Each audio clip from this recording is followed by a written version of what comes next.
All right, welcome back to Unnamed Production Company, everybody. We are back for session 3 of our Lost Mine of Phandelver campaign. As anyone who's played before knows, getting past the first 2 sessions and still keeping the group together schedule-wise is a big feat, so I'm glad everybody's here. Session 3. This is a big turning point. A lot of stuff gets discovered this session. I'm excited to delve into this one. As always, we have our amazing adventuring party back.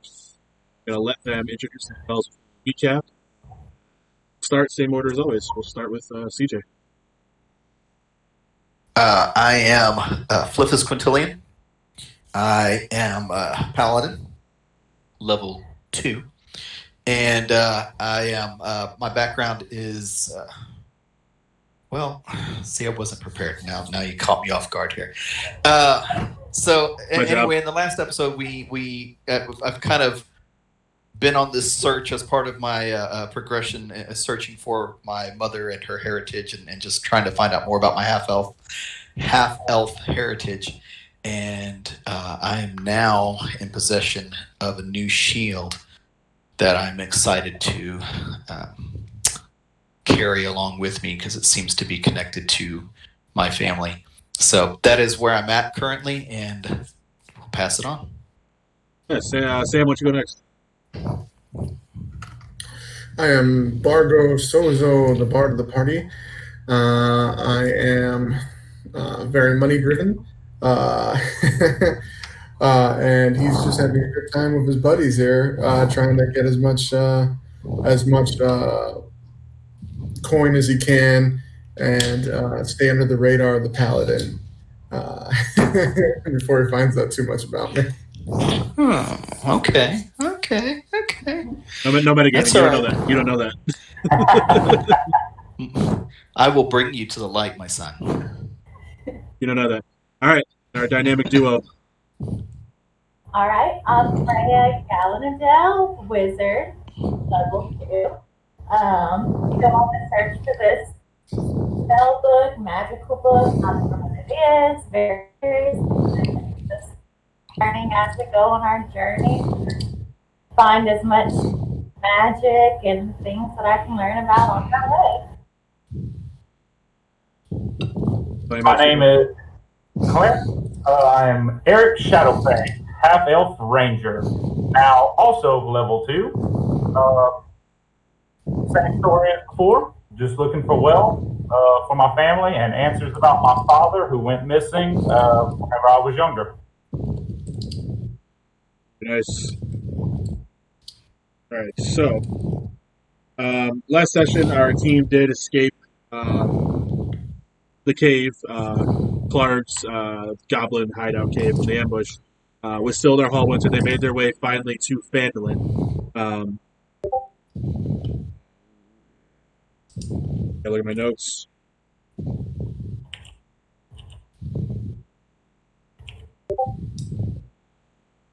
They didn't make it into Phandalin.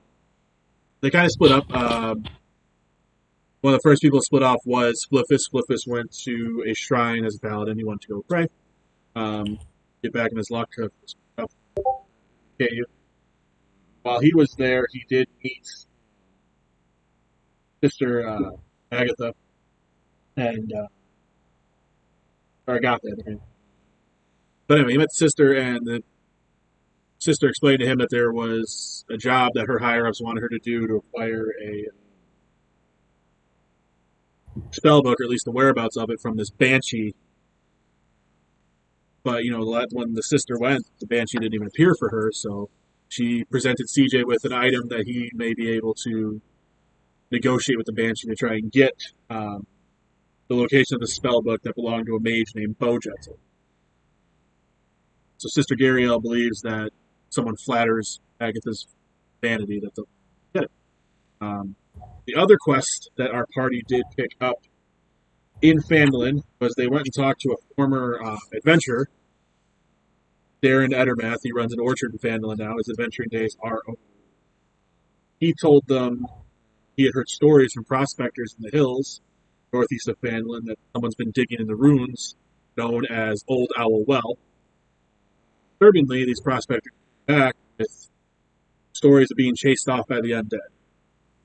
And he says the character should visit the ruins, which is a 2 days march to the city, find out what's there and what they're up to, because he knows that those ruins are home to an old watchtower of an ancient magical empire. He worries that dangerous magic might be digging it up. As they were leaving Ettermass Orchard, they were confronted by 4 of the Redbrand gang that they had been hearing so much about throughout town. That have been the gang kind of pulling the strings in Phandalin. 4 of them confronted our party as they left, told them that it was time for them to be relieved of all their gear and move along. That is where our scene had faded out. So as we open back up, these 4 Redbrands are standing in front of you all. Town's kind of Old West shootout style, standing there looking at what's going to happen. And they've told you that it's time for you to give up your stuff and leave.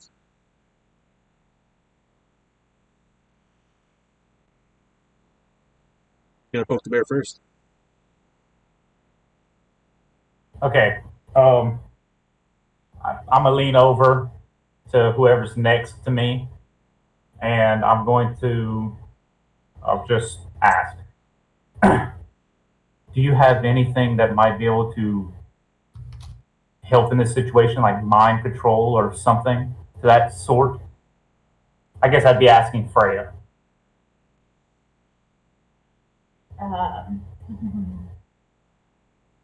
And before she can respond, I stand up, puff up my chest, emboldened by the new shield that I have, walk up about 10 feet in front of everybody, plant my shield on the ground, and say, "You will not scare us away." Yeah, Guys, back me up. same one. Guys. One of them walks up to you. The lines of each of them go behind you. You got your 3 guys behind you. Guys behind you. He goes, I don't know.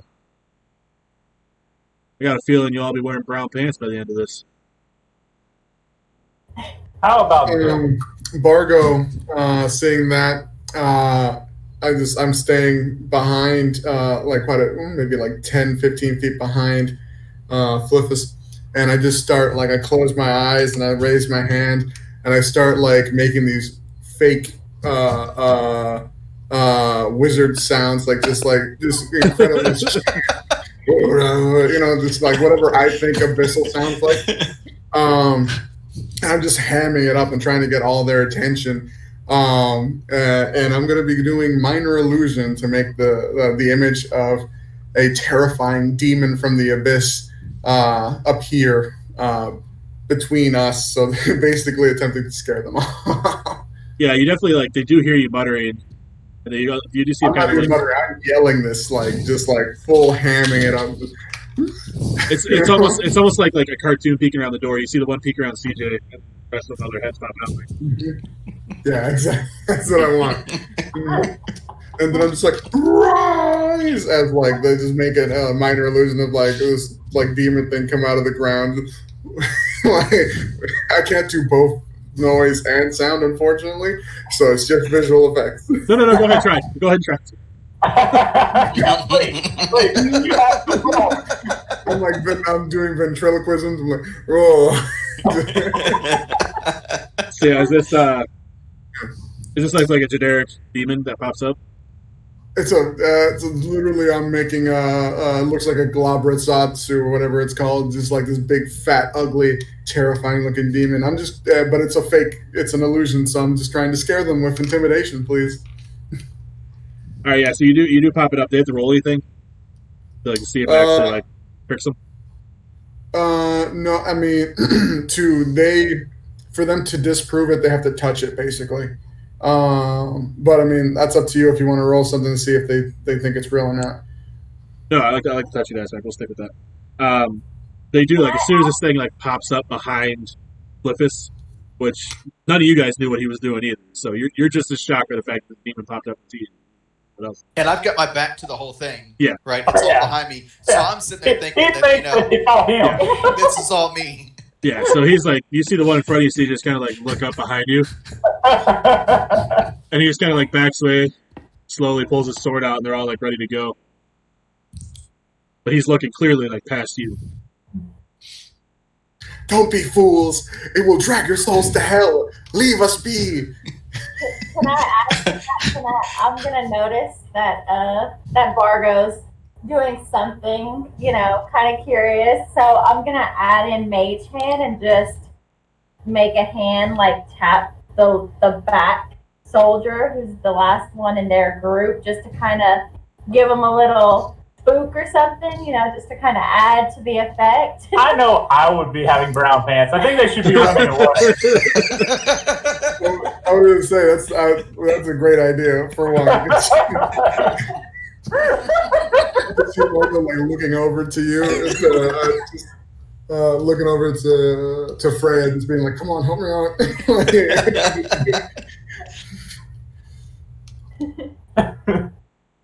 I can move the hand too, so maybe I Please. kind of tap the next person so they look at each other like, did you feel that? Actually, we could do an intimidation check on that. No, 100%. Yeah, you can roll the mage because you don't have to roll anything to mage hands cantrip. No. Yeah, so you're able to, like, they're all staring at the thing, like, they're kind of shaking with their swords. You can see them shaking a little bit. And, like, the last one in line feels the tap and just turns around and swings. Oh, And that they're would all- be good. Like, stab his buddy next to him. Yes. Like, You have felt the cold touch of one of its many invisible servants. You will all be killed if you do not flee. God, please work.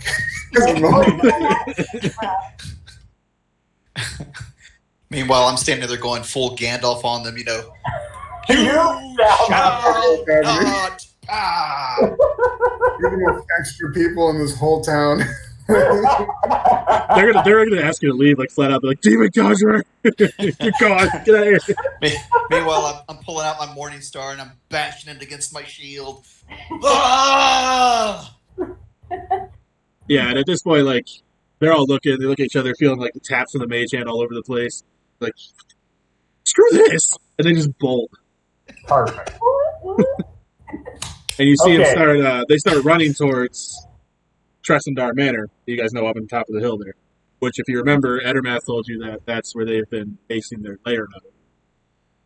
Yeah, they take off and book it, and would expect to hear the town clapping for you, but they're still staring at the. So it's just deadpan silent, 1,000-yard stare as everyone's like, Just like, I just break down, like, whoo! I go over and I just give Freya like a high five. Good job for the backup.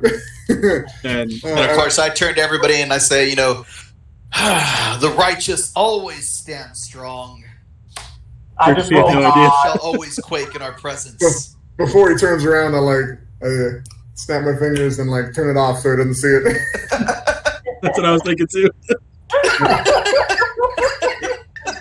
Good job, Rufus. great. That's they were truly impressed by your righteousness. Oh yeah.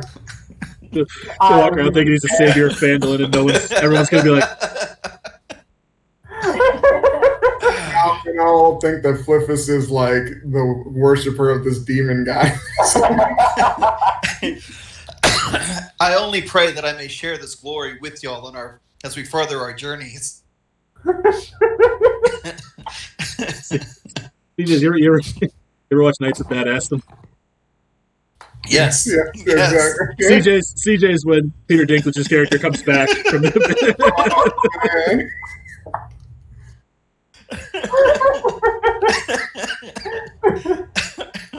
All right, well that cut out a good 10-minute encounter. I mean, that was everybody gets a point of inspiration for that because that was just beautifully handled. Nice. They don't stack, do they? You just get one and that's yeah, it. you only get one and done. So I think you already had one. How's that work entirely? Inspiration, pretty much I think it's any D20 based roll.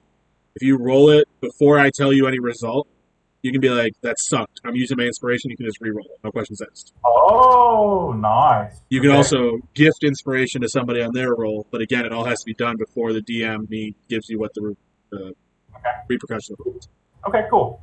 All right, so yeah, you scared these people off. Everyone's kind of shrinking back in their houses, closing their shutters. Everybody. Hey guys. Good work. Nice teamwork. Now I'm going to say this. as quietly as I can to them. I think while everyone's afraid of us and not looking, we should go burn down that manor so they can't come after us. What do you guys think? I think that we should probably leave this town. And the only reason that we bring all this up is because the bar is on the way to the manor. So I don't know if we're going to be able to get through completely unscathed, unseen. So any information that we can gather would be extra weapons in our arsenal.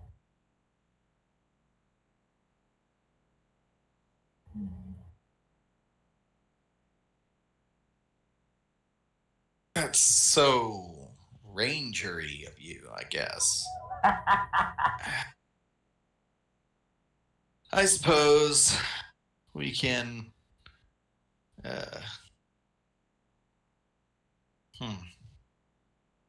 What about a combo?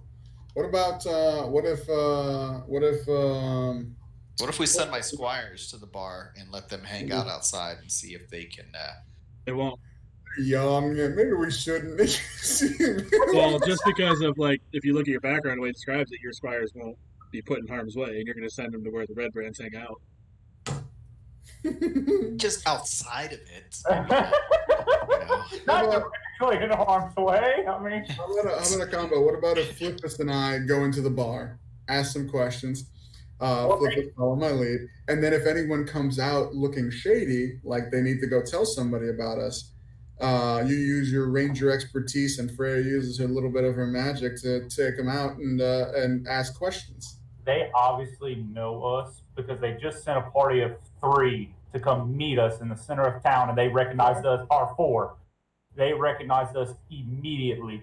So I'm thinking that if you walk in there, they're going to draw a sword. Also, the fact that DJ just, Flippus just had all the sense of false confidence, really want to send him in there. Yeah. I might the go door and looking be for like, that I'm guy the that hero threw a of tomato at Phandalin. me. He's going there, slam his shield down. The tomato was the other. That was the Stonehill Inn where you guys are staying. Yeah. Oh, that was at the end. Okay, we're at the tavern now. But the tomato. Well, when we need to decide what we're going to do, how are we going to decide? Let's roll on it. How are Leave you it to the fates. going to decide in game? This is a big decision. Like when your party makes decisions, you got to have a way to settle it. All right. Sure. Bargo for sure has dice on him. I'll even bring out the clean set. The not weighted set. So the non-loaded dice. Sure. Okay. How do you want to settle this then? 1 to 3 is one way. Well, I mean, as a party vote, yeah, I've only voiced my opinion. We haven't heard Freya's, and we haven't heard Flip on what he would really like to do. I mean, if somebody has a better idea, I'm all for a better idea. Leave the developing of plans to Bargo and to you.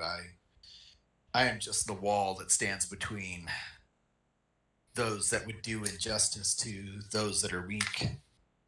It's always good when the nobles know their place. All right, Batman, calm down. Any ideas from you, Freya?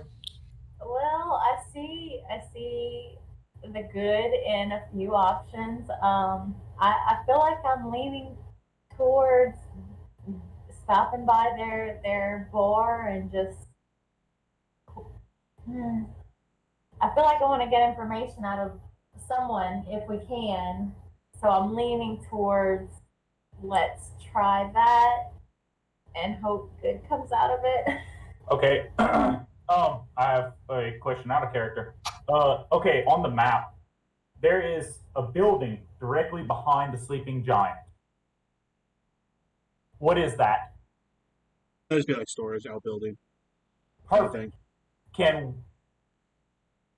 Okay, perfect. Back in character. Okay. If we can get somebody to go in, draw them outside, and possibly run away, If we can Run get away. if we can get one of them to run by another building by there, maybe y'all might be able to grab them and pull them inside while the other person gets them away, possibly. It could be a death sentence to whoever's chose to go that way. Also, are the Redbrand human? Or are they mixed of everything? That's the question. The ones you guys confronted were Human. Okay, so as far as we know, they're human. I'll go in. I'll roll in there. I'm not afraid of these thugs. Sure. What's your movement speed? I think we all have the same movement speed. I got a 30. Okay. Yeah, I'm wearing heavy armor. Do we think that that's an option, or do we want to go with the safe route, like I said, and just wait for somebody to stumble out drunk and grab them and pull them away? I feel like us staying as a group, I feel like is the safest bet. I don't know. I want to go all Wyatt Earp and go inside and slap slap one of the red bandanas around. You do realize we're not going to get a long rest after this first fight, right? You realize we're going to have to go fight again. You gotta conserve. I'm more focused on this. Honestly, I think if we go in there, good cop, bad cop. I'm all for walking in and slapping somebody and saying, you're going to sit there and bleed or stand up and do something about it. To be fair, that is not what I'm suggesting. I'm suggesting I'm talking to the bartender. That's what I'm suggesting. CJ really is going full back. It's like, do you bleed? Okay. You will. I'm okay with that plan. I believe that me and Freya can wait outside. If any commotion happens, we will immediately run inside. Or we'll lead them out to you guys with some ranged spells. All right. And Freya, considering that we have a possible fight, why don't you and me conserve our first level spells? Yes. Try to stick to cantrips if we can. Yeah. Yeah. I have light. Maybe I can shine some light to kind of lead them to investigate the light, and that way they That's can not a horrible plan. I can hold a stick with a light at the end of it. Come to the light. Come to the light. Hey, she's an anglerfish, just like. It's not a bad idea. I could do the minor illusion demon thing. You could put some lights out. All right, so I say we go with it and give it a shot. It is probably a good time for it because it is getting dusk, darker. You guys kind of out. So this would be the time when people are working, going to bars and stuff. So you guys can. So you guys are gonna Freya and Eric. You guys are posting up across the street. It's not where you can. Where's the entrance? The entrance. It's on the road. You see, you can kind of see the main building it points to. You can see where the road kind of curves in. Yeah. Yeah, it's right there. Okay, so we're going to actually be on the road that's traveling north. Between the Stonehill Inn and the Stonehill Inn is way over here. I'm talking about the little building that's directly across the street on the road that's going north. We'll be able to watch the front door and watch people coming and going from the main road. That way they don't see us, but we can see the road. I mean, see the entrance. Yeah. Well, I guess there's trees across the street too. What are those actual buildings across the street? People's houses. Okay. So let's go across the street. Let's do across the street trees. Okay. All right. So you guys are just you and Fargo and Flippus. You guys are just kind of busted in. Yes. You go. Well. Yeah, I mean, you're walking now. I'm doing my full Conor McGregor, and I'm.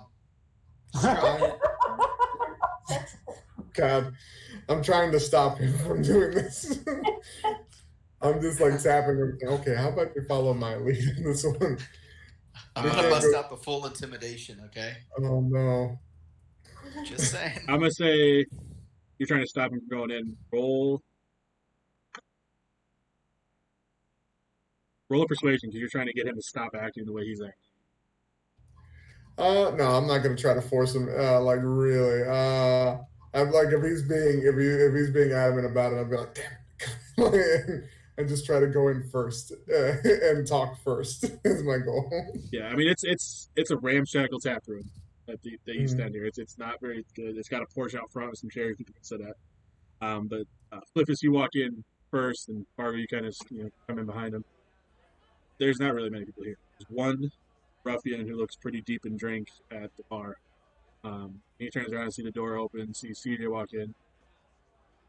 Sees Flippus walk in, sees Fargo coming right behind him, and when he sees Fargo, Flippus, you're gonna think it's because he sees you. He like falls out of his bar stool, looking because this is what the same ruffian from the street. Oh goodness. And Nice. he just gets up and he's like, nope. This is a place of peace. We drink.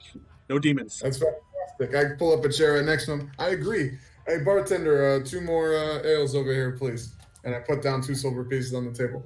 So, what's your name? And he kind of like side eyes. He's just like shaking as he's taking his thing. He's like, it's not important. Why? Okay, not important. My name is Bargo. Nice to meet you. Hi.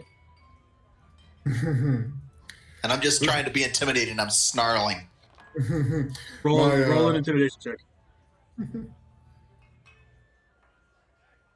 Hold on. My DM Hold side secretly hopes you fail. All right. And I'm rolling a d20 on that, right? Yep, D20 with your intimidation skill. And plus, hold on, plus 5, so 18.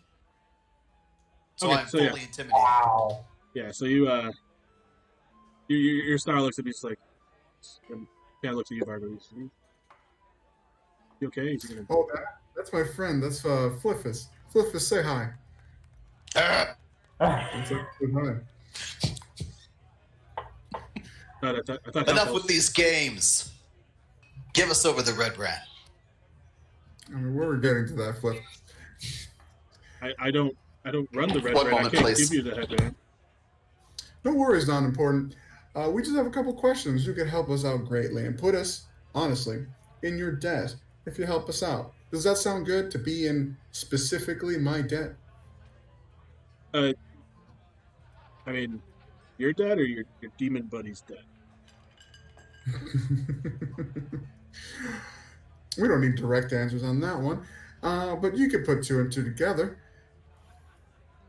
So, we just need a little bit of information, and then we'll be very happy with you. And that sound good? I mean, maybe tell me what you want to know, and I can see if... Great. Yes, that's a fantastic idea. How many members of the Redbrand are there? I don't know.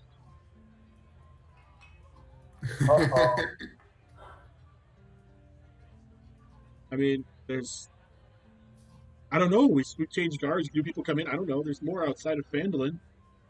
I want to roll an insight check on this guy. All right. Yeah.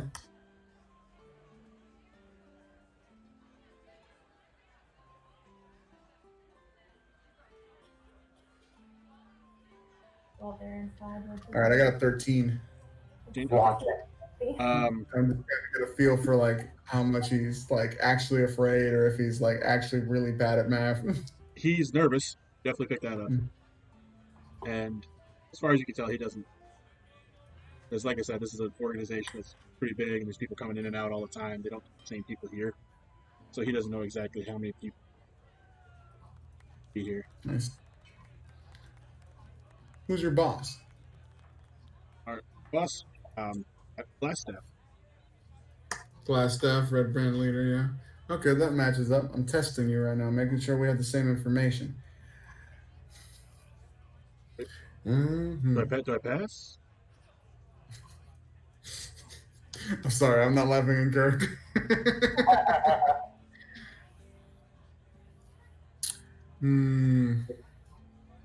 What's Glass staff like? I mean, I personally never met him. I'm a little low on the run. He keeps to his own chambers there and uncle. does his own thing, and gives his orders, and What's tenants the give them layout? to us. Okay, so he doesn't leave much. He stays inside there a lot. Yeah, yeah.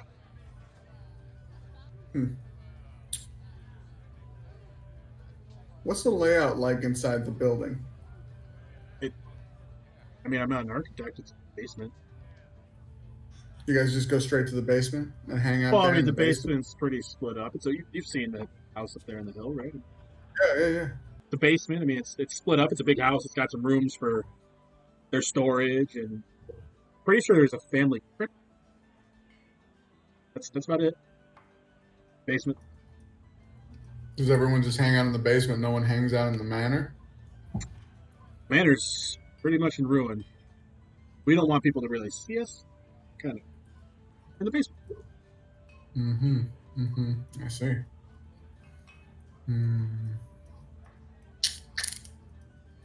You're not really helping me out here, buddy. Tell me what I know. Please don't demonize me. You're not leaving me much choice. I'm gonna have to demonize you unless I know something more interesting. Like what? Ask. Argo, my friend. We'll just take him with us. We'll take him with us. And we will let them know that he gave them up.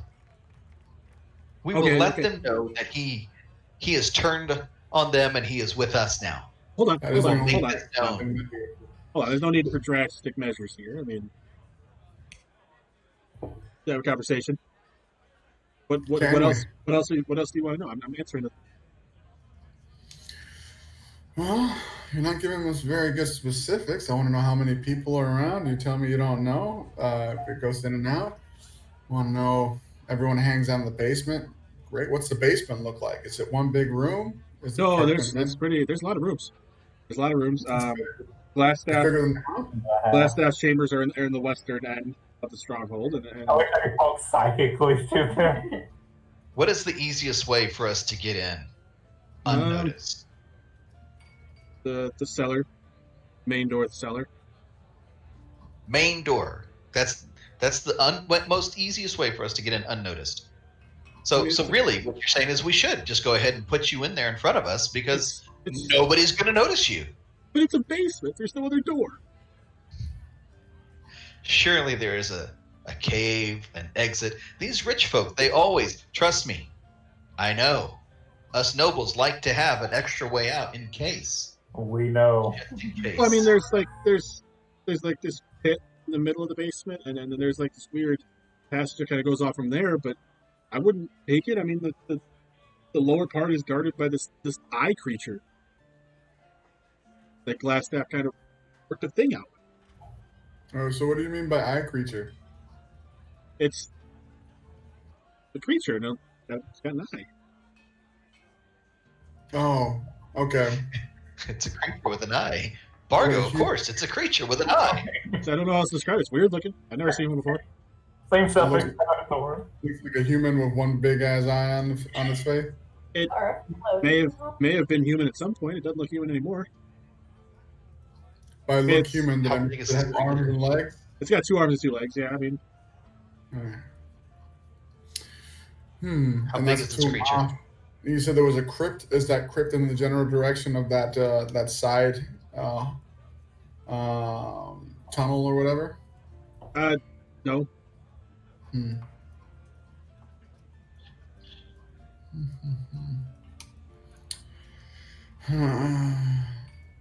Bargo, it seems like this may be our best way in.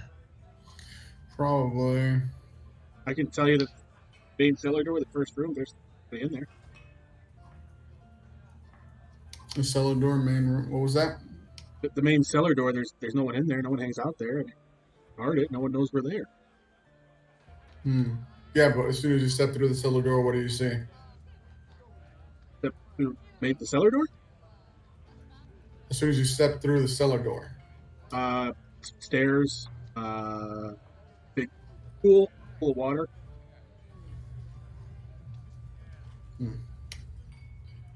Some barrels. So this is not really a basement. It's like a full-on, like underground cavern, kind of like tunnel or like not tunnel. Cellar. but I mean, you seen that place? It's pretty much a castle. The cellar is huge. Hmm.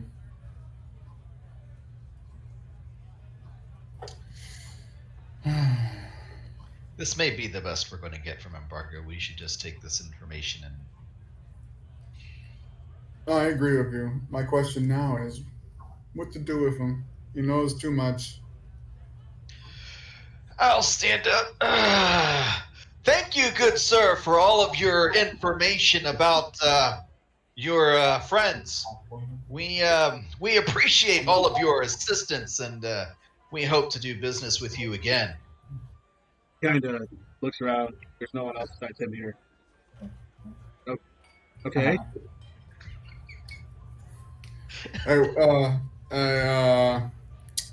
Was it? What'd you say was your name? Not important. How much does the Redbrand pay you? I get a small percentage of stuff we take. I mean, 5%. After it's trickled down through the higher ups. I mean, but like realistically, like, do you make gold pieces? Do you make a lot of gold? Do you make like just so? Some days I get gold, and some days I get some item. Some days I get some pins, and some days. I mean, if you want to bring it down, I probably get like 5 gold a day. Okay. Well, here's what's going to happen. We're going to do a lot of bad things to those people. And you helped us out. So I'm going to give you a chance. I have 10 gold here. I will give it to you if you leave. Yep, Like I'm the gone. whole You time. Yep, I'm out. Fantastic. Don't come back to town. Leslie's leaving. I'll mark that off my character sheet now. Yeah, you see him. He walks right through the door, and as the door's swinging back, you see him like look left, walk that way, then look back and walk right. He's like still scared. He's lost all sense of directions. Like, yep, got it. Cool. All right. At least Freya didn't throw a fireball at him as he came out. That's the last you'll ever see him. Not important. Oh, not important. Oh, not important. He was a good fellow. Good fellow. Let's go meet up with Frey and Eric and let them know what's up. I guess we'll let him leave for now. Let's see What what time of day is it? It's time-wise, I probably like 8 or 9 o'clock. So past dusk. It's dark. Starting to get dark. We see him stumbling out, going whatever way he's going, and we kind of wonder if they got any information from him. I like step outside. I'm like, don't shoot him. Don't shoot. Let go of my bow. Meet up. We'll fill you in on the meager amount of information we got. So it sounds like it's just a huge cavernous, like, tunnels, just like a big underground cellar. I didn't realize how large it was. It's gonna be like entering a dungeon down there. Do we have any answers as to if this is where they originated? Do they have another army in another town? Or is there retribution that might come? Is there... Didn't think about any of those questions. We could probably just go catch the guy before he leaves town. Find another one there. We got 2 more questions for you. How far is their reach? And, like, do we know the classes that we're about to go up? Or, I guess, and here we wouldn't say classes. The race. He didn't seem to know anything about the organization, really. I asked him about how many. He just mentioned that it's a big organization. Huh? I was just joking. What I didn't hear what you said.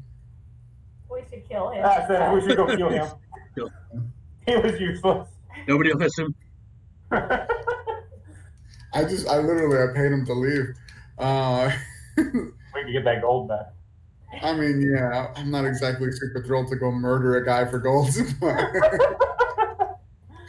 was just a joke. Yeah, no, I know.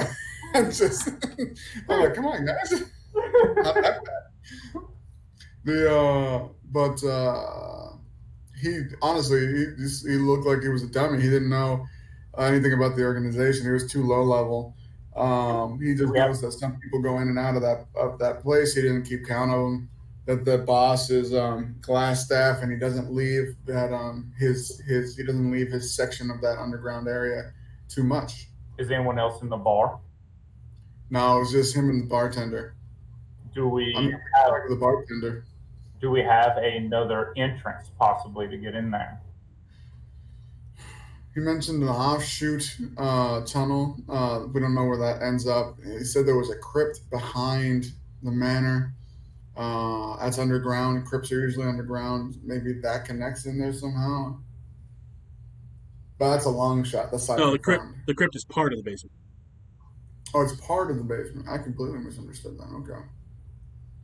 Oh, but so he didn't say that there was access to the crypt from up top. No. Okay. No, it sounds like the only entrance is the basement, the cellar doors. I guess that's our only option. Not super thrilled about that. I'm not super thrilled that no one else was in that bar. From what the townsfolk have told us, this is where they hang out. Yeah, my guess is we probably drove them all into their hideout. So they did tell us where they hang out, but not hang out all. But it's a bar. So It's not like COVID's affecting their town. you don't know. Fantasy Coke can be ravaging their entire economy right now. That's something to think about. How to integrate something like COVID into a D&D world. You're playing, yeah. Can't get a job. You know what? Actually, that would be really cool. The party has to fight 6 feet apart. Could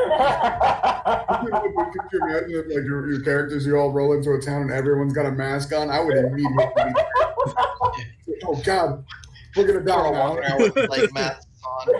You just hear the, shoot him! That's what would be the horrifying thing. He's like, Bargo, you have a tickle in the back of your throat. Roll Constitution to refrain from coughing. If you cough in the open, though, then you will be killed. Or if you're long at work. All right, so are we heading to the basement? I feel like we Okay. have no We don't have a choice. but to head So there. the one-eyed monster. I thought he was saying that there was a back way in where the one-eyed monster was. One-eyed monster? Yeah. Oh, yeah, he mentioned the one-eyed monster. Yeah. Oh, yeah? Mm-hmm. Is this floating? Oh no, it's a No, monster. it's So humanoid. He said it's got arms and legs, so I don't think it's that one. I have a pretty good idea what a one-eyed monster with arms and legs that, I mean, unless it's huge, I don't think there's a giant underneath down there. That would be crazy. Cyclops? Yeah, full-on Cyclops. Do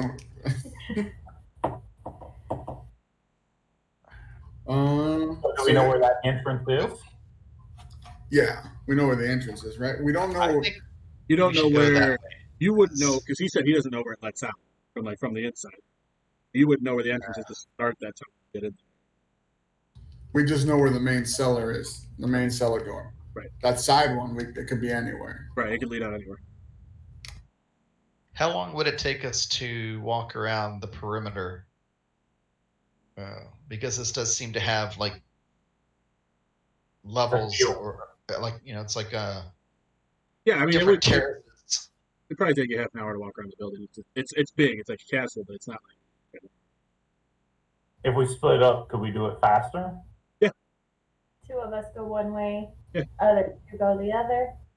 Yeah, if you guys want to split up and then one party can roll investigation, the other party rolls their investigation. We'll see what we find. Do we want to split up and investigate the grounds? We could do that if we give it a wide berth. Yeah, try to keep hidden. It's not a bad idea. All right, why don't Eric? Why don't you and Bargo go to the north side of the manor, and me and Freya will go around the south side, since Bargo can't see in the dark. Yeah. And y'all have tree cover, it seems, Yeah. from here. And we already know how much you two like holding hands, so we'll just let y'all take that north side.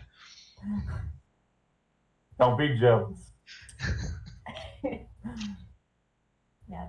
I'd be wary of Bargo's hands. It's a little sleight of hand over there. Underhands. All right. So I guess we're heading to the north and south.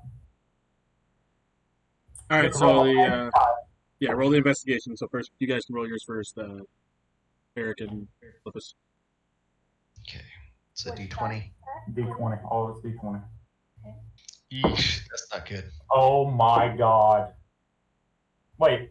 Oh, it's them first? Flippus and Freya. Oh, thank goodness. Okay. Just act like that Yeah. didn't happen. Mine's a total of 5, so I got a +2 to mine, and so it's Can't even 5. see your hand in front of your face.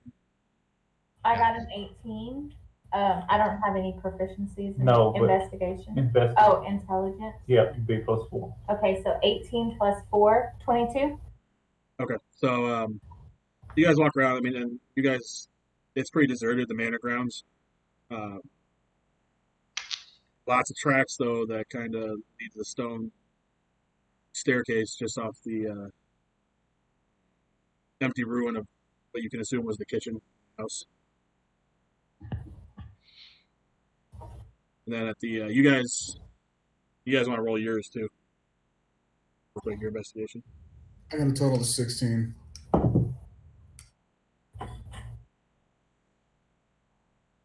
I got 8. 8. Okay. You guys go in your direction to find the same thing. So you guys will pretty much meet where the staircase is, and down at the bottom is where you would see an unlocked door with cellar kind of beyond that. So we didn't find anything around the outside at all. Just all the tracks coming to this staircase.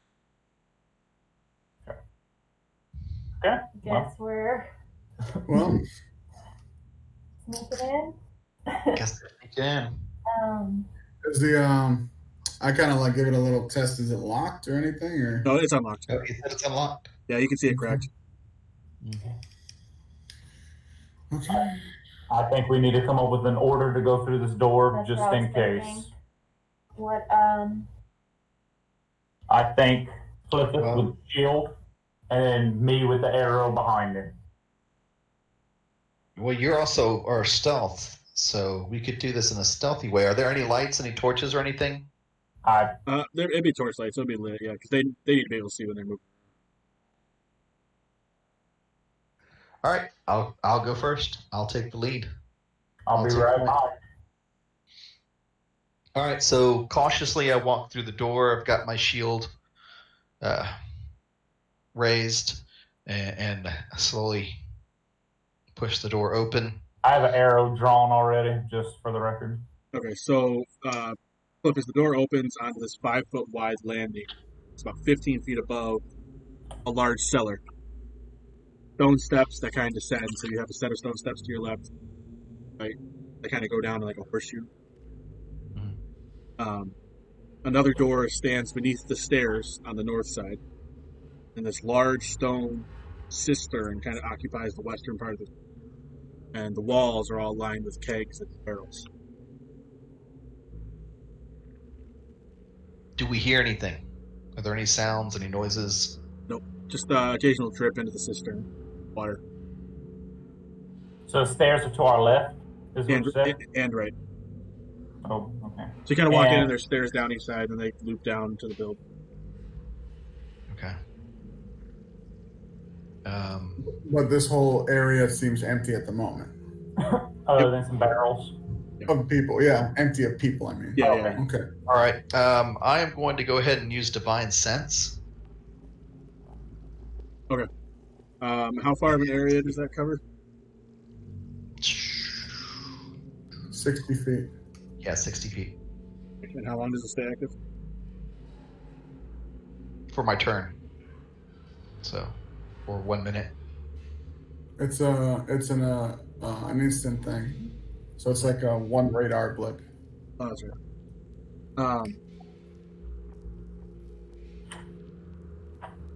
And that detects what? Celestial, fiend, and undead. Yeah. And does it tell you exactly where they are if you do ping anything? It tells me where they are. It just doesn't tell me, like, their names or anything like that. Okay. You do kind of activate that. The only thing you pick up is you pick up the sense of an undead. And you pick it up. If you're standing, you kind of pick it up to your north east. Yeah, it says I know the location within 60 feet. Yeah, so you pick up the location to the northeast. You know it's a different room than the one you're in right now, but you know exactly where it's an undead thing coming from. Okay, so when we come in and we're standing on that landing, which way are we facing? No, I'm sorry, you're facing west, so it'll be your northwest. You see it. Okay, so we're facing west. So it's to our left. Right. Okay.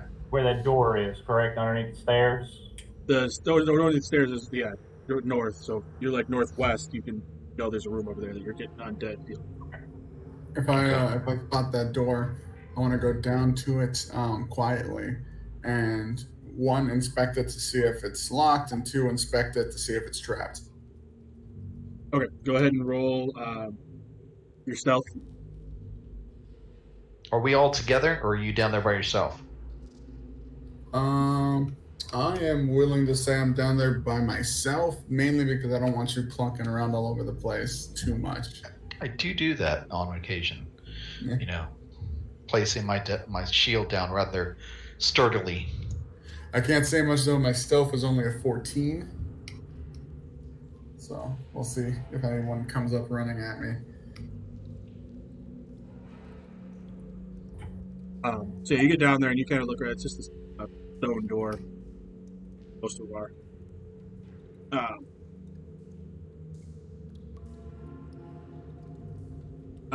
You are able to get it, but it takes a little force. It's heavy stone, but you can pry it open. It didn't seem trapped? No. Okay. I kind of like gestured everyone to like come down. Since it doesn't seem like there's traps down here. Are there any other doors? You said there were barrels. Is there anything by the cistern other than the barrels? To the right of the cistern, there's a door there too, similar looking. Great. I would like to go over to that one and check. I'm basically to let you all know. Fargo's like, I'm checking. I have a little bit of proficiency in spotting these kind of things. So I'm going to check the other door. Does that sound good to you guys? Sounds good. Yeah. All right. I'm going to make my way to the other door. Something I forgot to do. I want to listen. Is this a wooden door or a stone door? This one's the same, so it's like a stone. No, this one probably wouldn't actually. I'm sorry. Yeah? I'd like to see it listen at the door first. Okay. Roll. There's no listen check. Or perception. Perception. Roll your stealth first, and then roll your check. You're gonna stealth your way over there. Stealth is 15. Perception is 14. Okay. You do hear a few voices through the door. You can't tell how many. Hear conversations. Welcome back. I don't get why we're here. I don't understand this whole, like, why did he take this job from the Black Spider? We're not intimidating anybody. We're not doing anything.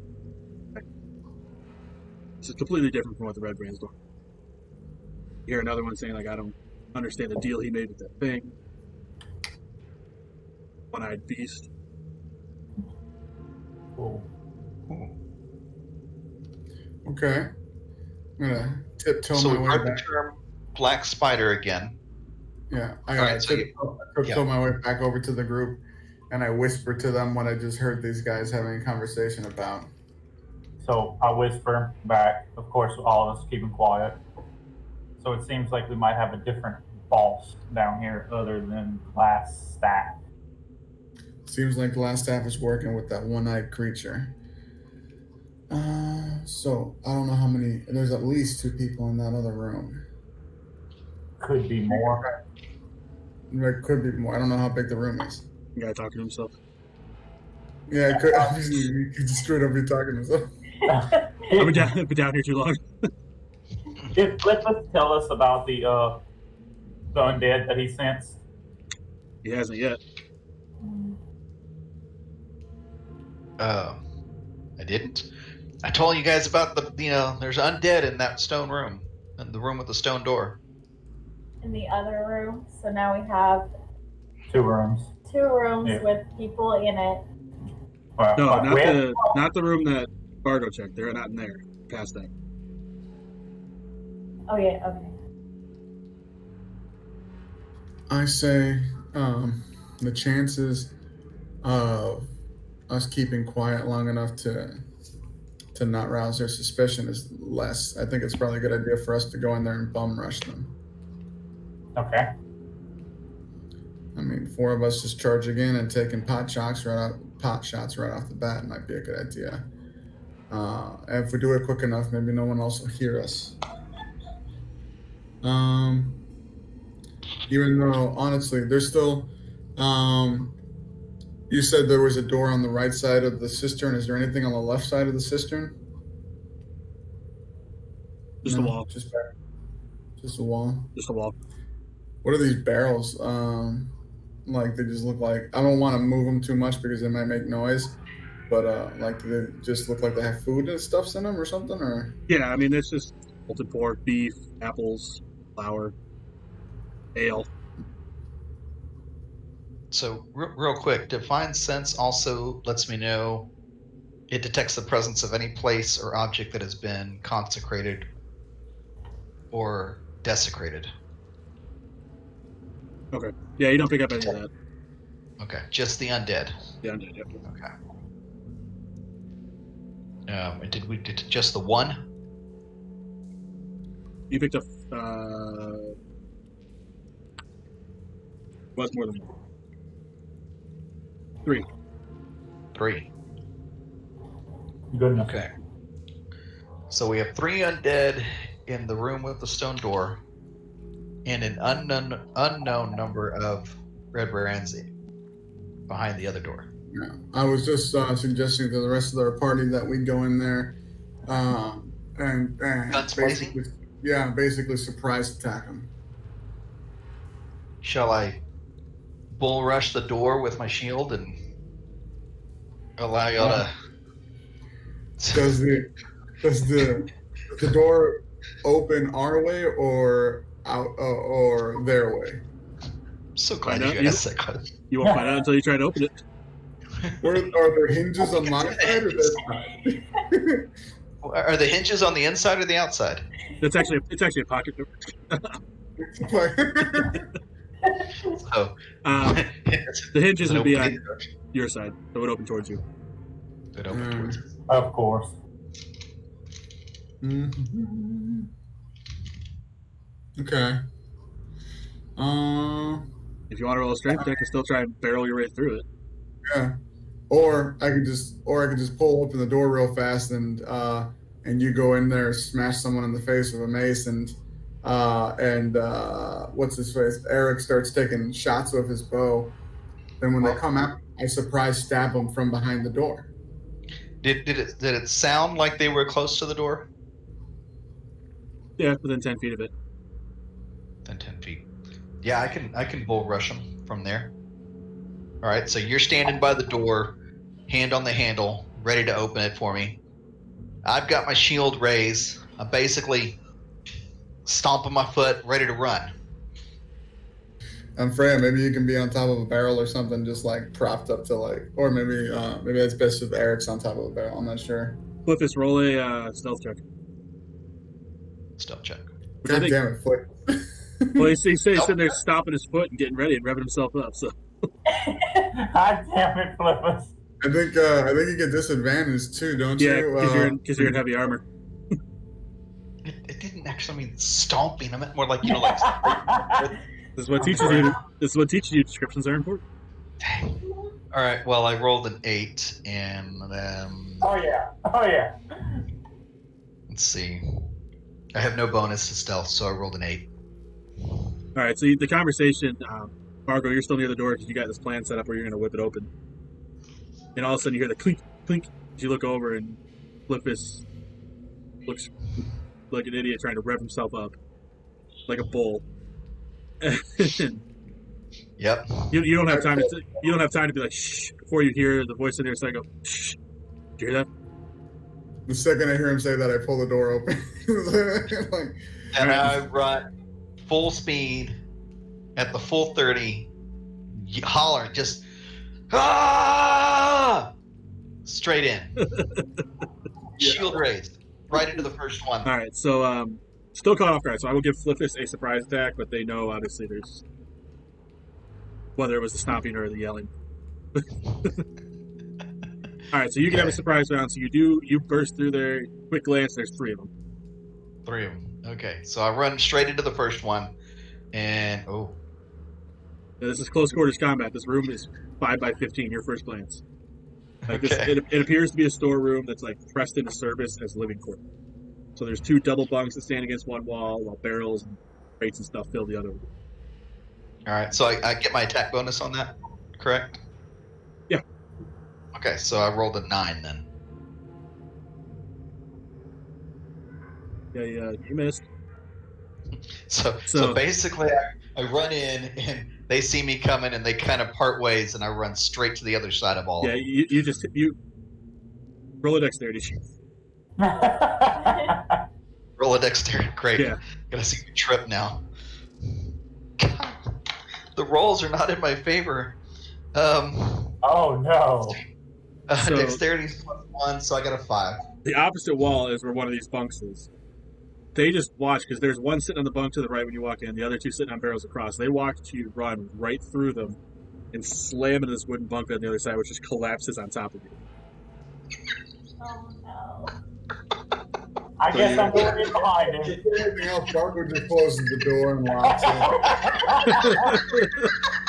we just Good run. we just go back upstairs. I'm just shaking my head. No, we're good. We're going back to Neverwinter. This is stupid. So you are prone. I will say that you are prone because this stuff collapsed on you. It's 2 bunk beds. So you're underneath all the debris, but now everyone else can roll. Do we need to roll for initiative now? Yeah, you did too. Let's see. I'll be right. God. 18. All right. I'm I not got wrong. 17. So. I got 3. Uh-oh. I got a 1. Do we add in that? Add your dexterity, guys. Yeah, your Add dexterity. your dex. Okay, I got a 3. That's 6. I got an 18, Jordan. I got 17. Yeah, initiative. Oh, okay. And don't forget you have your 1 point of inspiration that you can use at some point. Yes, I will give you advice. Don't waste that on stuff. Oh no, I'm not. I'm holding on to that.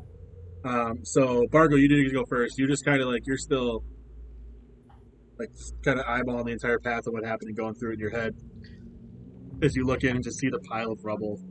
Look, this is somewhere underneath, and these 3 Redbrands pop up and pull their swords. But they're all 3 looking at me. So. No, Yeah, I mean, back they up. they look at you and then they look back. They want to know where you came Well- from too. Let's be honest, they're laughing at me. Yeah. Okay? They are so distracted right now because they are laughing at me because I'm over there underneath all that stuff. Let's be honest. They're laughing at you. The gods are laughing at you. Anybody watching this video is laughing at you. I was just so you say I go first. I see this happening. Jeez, everyone's laughing at him. I'm gonna try and stay back. I did basically. I stay back. I pull out my short bow that I just recently got, and I'm gonna pop a shot at somebody. I rolled a nat 20, so fuck yes. Oh, So you nice. can, I will tell you, so you can see one of them because the way the room is, there's a little bit of a 5-foot hallway behind this door, and then it expands into the room. So Okay. there's one sitting on either side of the doorway, like past the corners, and then the one sitting on next to the bunk that CJ collapsed. And that's the one that you would be able to see right from the doorway without actually going into. Perfect. All right. Yeah, that's the one I take out. Well, that's the Okay. one I target. I rolled. I rolled 2d6s, so that made 10 plus 3 makes 13. 13? Okay, so yeah, this guy's just looking, like, poking around the rubble with his sword, just kind of like snickering and looking at his buddies. And all of a sudden, this arrow just comes scraping through and pins itself through his leg. and it just starts gushing blood from this artery. And that's when they all stop laughing, and they know, like, it's getting serious. They all jump down. They're all ready to go. D is 13, right? I pop 13 total, yeah, and then I pop back behind the door. Give myself some cover. Vargo. Oh yeah, you'll be fine, buddy. Yo, yeah. Flipness, that does bring us to you. Let me familiarize myself with you. I think you have to spend an action. To get up from prone, you need to spend half your movement. Yeah. Okay. Well, how close? Everyone's within. There's a 10 guy feet of- right next to you that just took an arrow through the leg. Okay. And then there's two of them they would be about 10 feet away from you because they're on either side. Okay. So I'll use half my movement to right myself, and I will go ahead and raise my Morning Star up and finish off his leg. Just hit him right in the side of the leg that just took the arrow. Okay. Go ahead and roll for that. Okay. So 13 plus 6, that's 19. That hits. Okay. D8. Oh, dang it. So I did 5 damage. So he's like looking down, like grabbing his leg, and all of a sudden this Morning Star pops out of the rubble and just swings. And it clips the leg just the way that the rest of the leg just falls off in a stump because Vargo pretty much severed this guy's leg, hanging on by a tendon, and Morning Star just pops out, and this guy just falls over, Dead. Excellent. as you finish emerging from the rubble and stand up.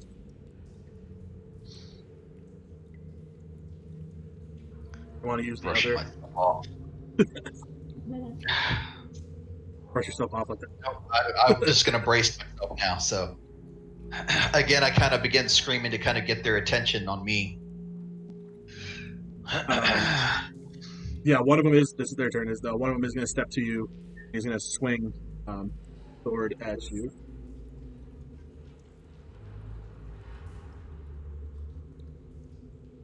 What is your AC? 16. Okay, so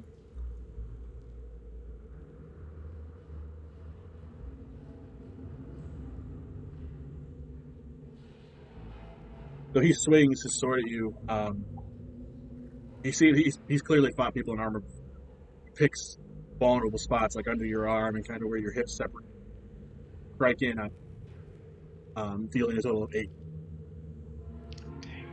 Just kind of makes a couple good gashes. You're just kind of bleeding from just above your hip, just underneath your arm.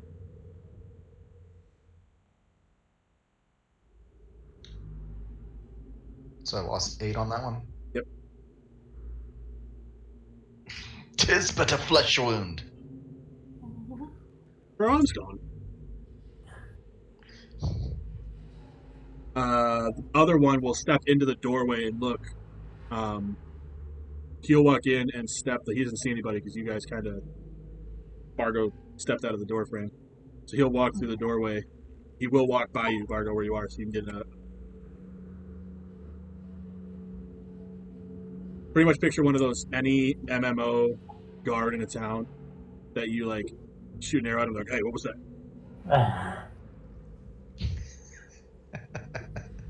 I got a dirty 20 for my.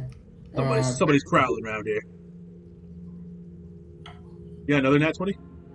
No, dirty 20. Oh, okay. I was like, yeah, that hits. 7 damage.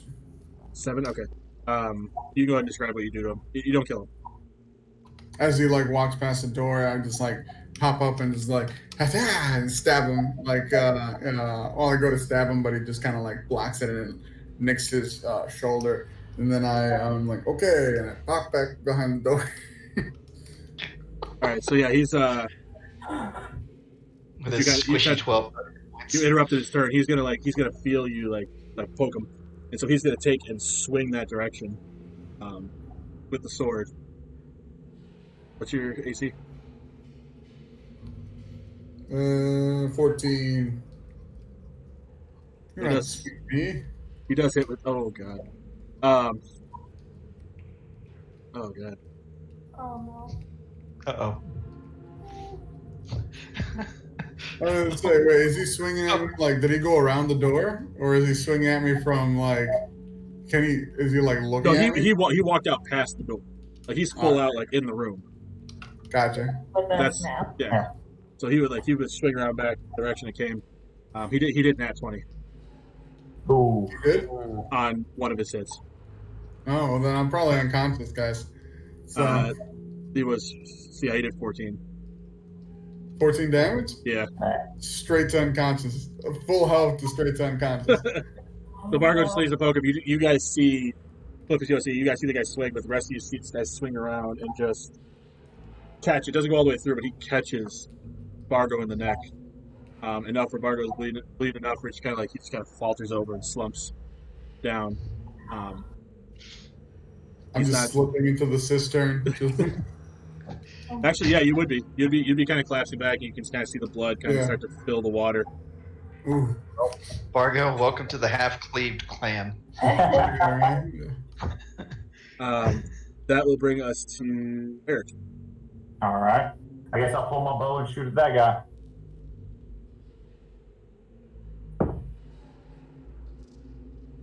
Eight plus 7, so that's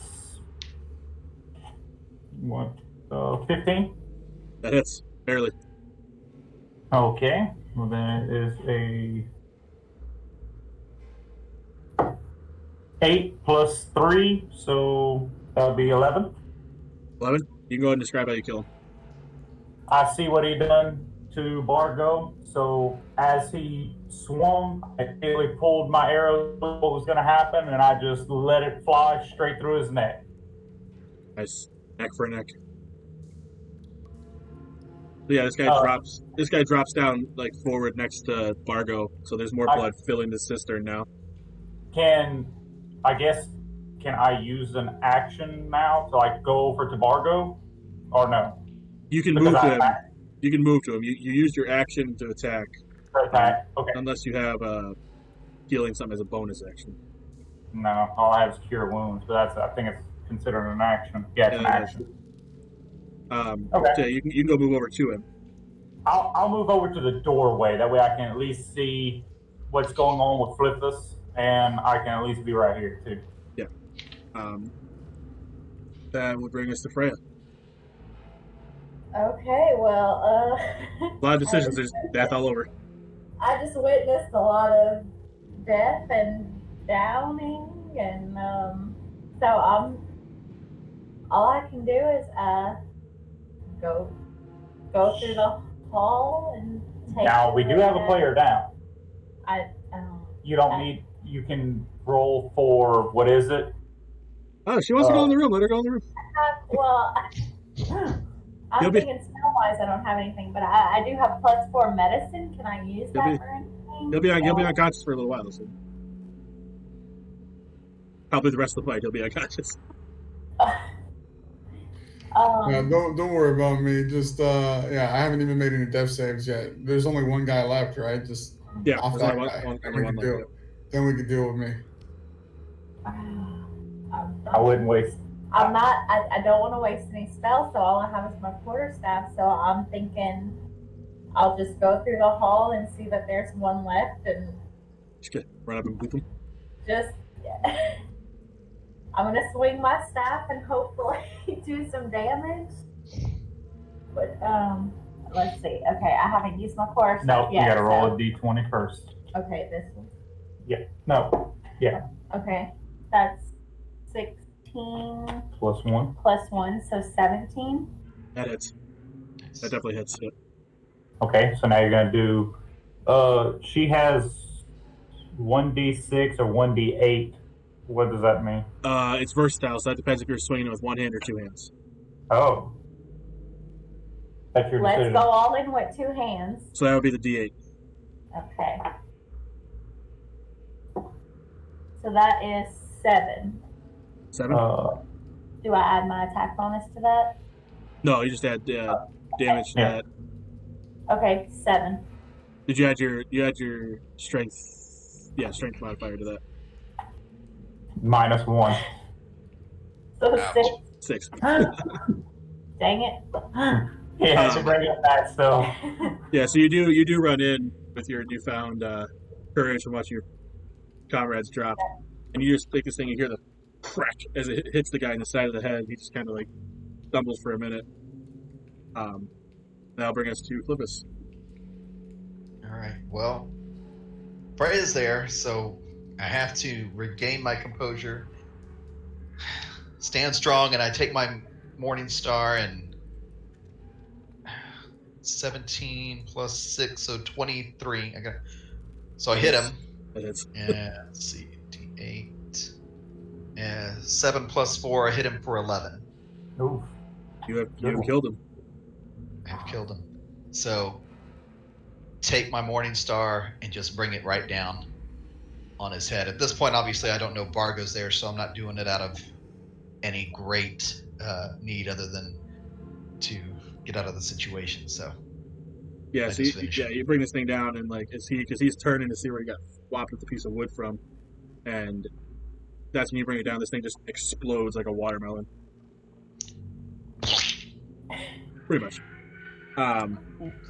So that'll bring us out of combat because now they're all dead. Like you got his Bargo just not dead yet. Bring out your dead. Bring out your dead. All right. Well, I guess I will go over and lay on hands. We do have potions. Do we have potions? Sure, you do have health potions. 2, I think, actually, Bargo and Freya both have a potion, I believe, if I remember correctly. Yep, that's true. Yep. So you want to steal Bargo's or use Freya's? Man, I'm not stealing it. I'm going to give it to him. I can lay on hands for 10 hit points. So is that a spell? no, that's just oh no, I think I can do that. Yeah. That's just paladin ability. Okay, cool. I'm gonna walk over and lay on hands and restore all 10 hit points that I can.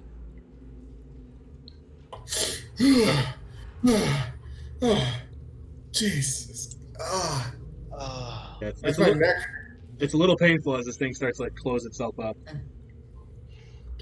You can feel almost every nerve and tendon reattaching. Why am I soaking wet? Oh, Jesus. This guy's dead. Oh, I fall asleep? What happened? Bargo, my friend. we have scars that are similar now. Check mine out. Hey, look at us. We're twins. My brother. You have been touched by the gods. You have. I don't know how I feel about this.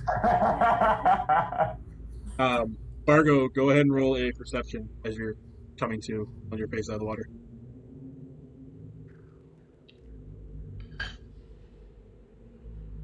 Concerned about this blood that's 18. pooling. 18, okay. So as you're coming to and kind of open your eyes, your face is in the water. It wasn't long enough for you to start losing breath or anything like that. But you do see a satchel at the bottom of the cistern. The cistern's about it's 10 feet, but there's like a 2-foot wall around it, so it's really 8 feet below the floor level. But you see a satchel sitting in the bottom of it. Oh, well, I'm already soaked. I just take a deep breath and I go down there. All right, so you pull it back up. You search through it. You do find 50 gold pieces. Ooh, nice. You find a potion of healing, and also a potion of invisibility, and a set of traveling clothes.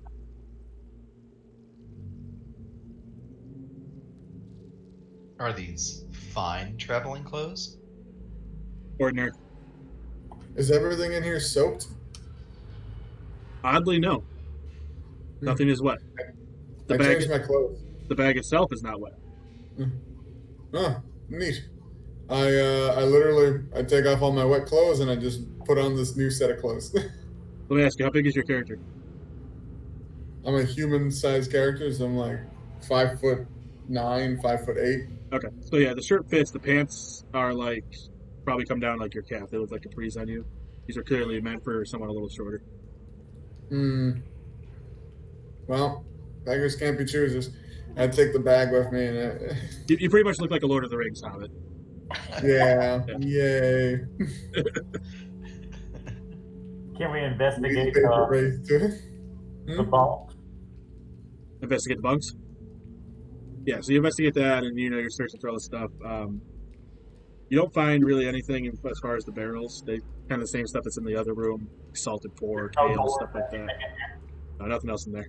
And there's no other way through, in or out of that room. It's just the I'm one gonna door. I want to pull the bodies together too and like search their bodies. Okay. All three of them had belt pouches. One of them had 16 silver pieces, 7 gold pieces, and then you kind of just kick that guy into the cistern, and you move on to the next one. This guy had 12 silver pieces and 5 gold pieces. You search him, and then you dump him into the cistern. And the third guy had 15 electrum pieces and 2 garnets. Wait, what was the last thing? Garnets, like garnets. the stones. Like Okay. a hornet. Any chance I can assess the value of these garnets? If you want to, assessment.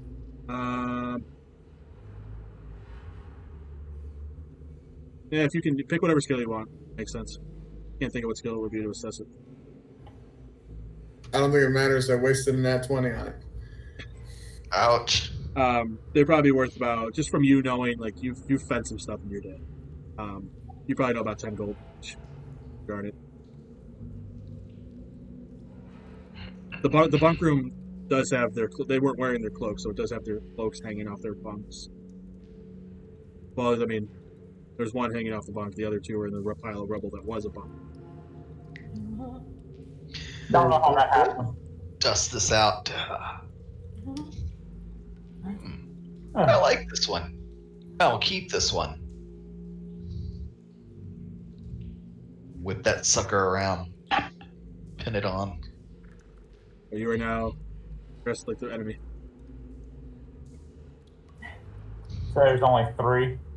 Yeah, there's 3. All right, on to the next one. Well, there's 3 undead in that other room, so. The room beyond that, you didn't sense them directly next to you. You sensed them like a couple rooms away. Oh, okay. What do we want to do? I mean, you already went through this door. Want to explore the rest of the cisterns? Do we want a door that Margot popped open?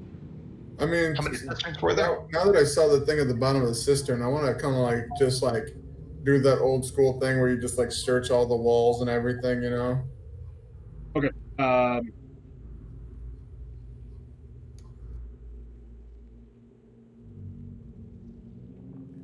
Go ahead and roll perception. All of us or just him? He's the one actually going around like touching the walls. So just him. Perception? Yeah. 12 plus 4, 16. Okay, so you're kind of feeling around. You now get to the part, you've gone around almost the whole room, and you get to the part of the other side of the cistern. And you start to feel, and then all of a sudden you feel a breeze coming through one of the rocks. And you kind of move up, you don't feel it anymore, you move back, you feel the breeze coming through. And you can notice that the dust that seems to be along the whole floor is a little bit lessened in this area. Then walk.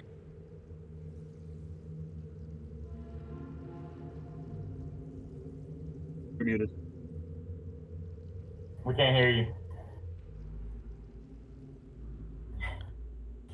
You're muted. He may have lost us too then. Can he hear us? You're muted. He can't hear us. We can't hear you. I'm sorry, I forgot to press shift. Because I gesticulate with both hands, and I. So It looked really good. Thank you. I was just talking over you guys so I couldn't hear you. I was just gonna say, I'm gonna like test it out and like a magic trick, see if I could push it and see if it pops open or something. Yeah, you do. You start tapping stones, and all of a sudden one kind of slides in, and the whole average-sized doorway just slides to your left. And you just see a hallway. Look at that magic trick, guys. So we can either go towards the undead room or use the secret door. I feel like the giant eye guy is gonna be through the secret door, so I feel We like don't know if he's giant. yeah. Fargo, it's your call. How are you feeling? You feeling up continuing? Yeah, 10 consisted of most of my hit points, so yeah, it's about the same. I'll be more careful now. I don't know how I can be, but I will do my best. I say let's use the secret door since I found it, but we don't have to use it, I guess. I think that's the wise thing. All right, let's take the secret door and see where this leads.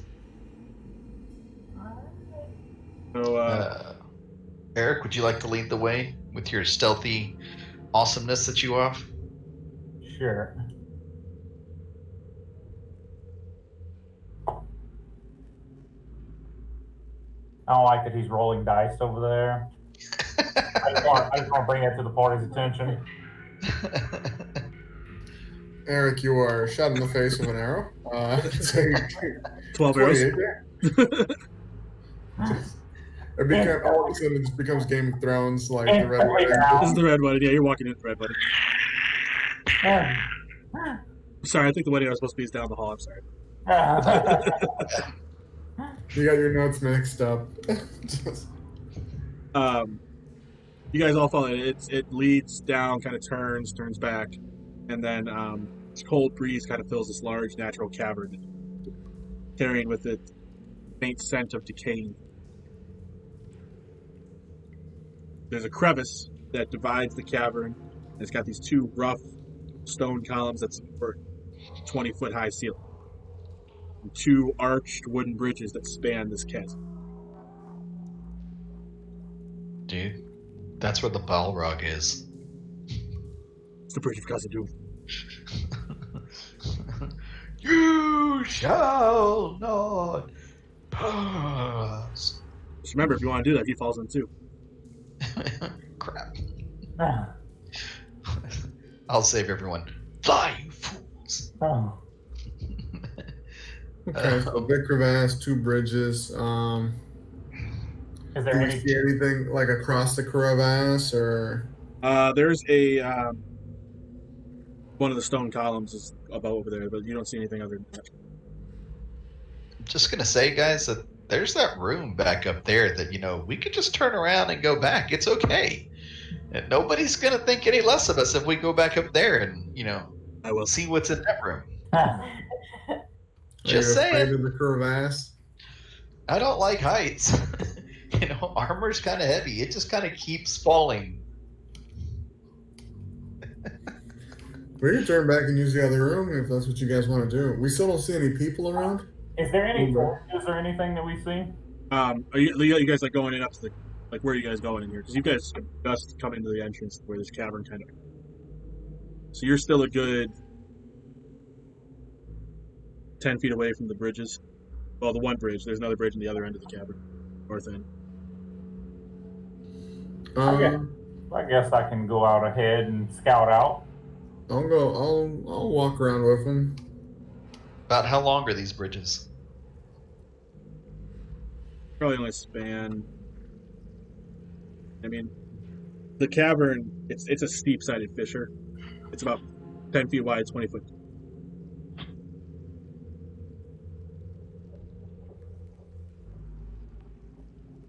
That didn't tell me how long it is. 10 feet wide, 20 feet deep. So it'll be a 10-foot wide bridge. Yeah, because the bridge has to go over the crevice. Or, yeah. Long, I guess. Not wide. Oh, you're talking about how long? You don't know how long. You don't know how long it's now. He was asking about the bridge. Bridge, yeah, the bridge will be 10 feet because it spans the width of the crevice. So Okay, just you and Vargo going up to it, Eric. Yeah. Okay. You guys, I'm gonna need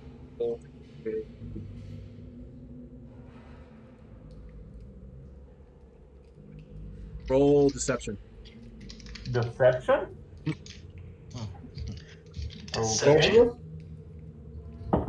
Both of us? Yep, both of you. 16. 12.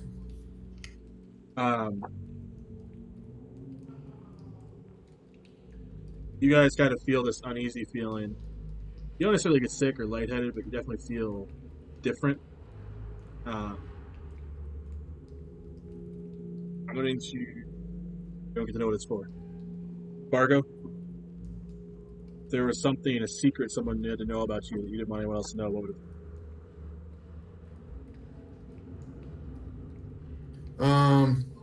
That I didn't want anyone else to know about me. Yeah. That it's my fault my brother died. Eric? I guess it would be that it would be like me getting made fun of growing up in the town that I was in. Like I just wasn't always as rough and rugged as I am now.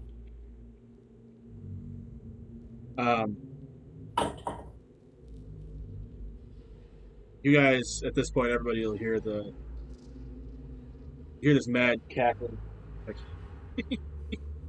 kind of echoes off the cave, but the echo doesn't seem right. It's only in your head. It doesn't bounce the way it would as if someone was speaking out loud. And Eric, you could hear in your head that in the whispers, it doesn't matter if you're still the same or still you haven't changed. And at the same time, Fargo, you hear in your head, be like, never outlive it. You have one less brother because of you. Your action. Only you. You failed. Okay. Bargo, without saying a word, pulls out his rapier and his dagger. He's no longer, Eric, I don't know if you look at me, but if you do, his face is no longer smiley and bright. He is very serious right now and looking around, very pointedly looking around in every direction to try to find the source of this noise. Yeah, Freya, Flippus, you guys would notice them wobble for a second when they get uneasy, and now they're just kind of looking around. You don't hear any of this voice at all. You don't hear the mad cackle, anything like that. You guys are still back at the entrance. Someone came in. You guys just watching them look around like they've seen something. Yeah, I'm just shaking my head, just trying to just shake the thoughts. I look down into the crevasse.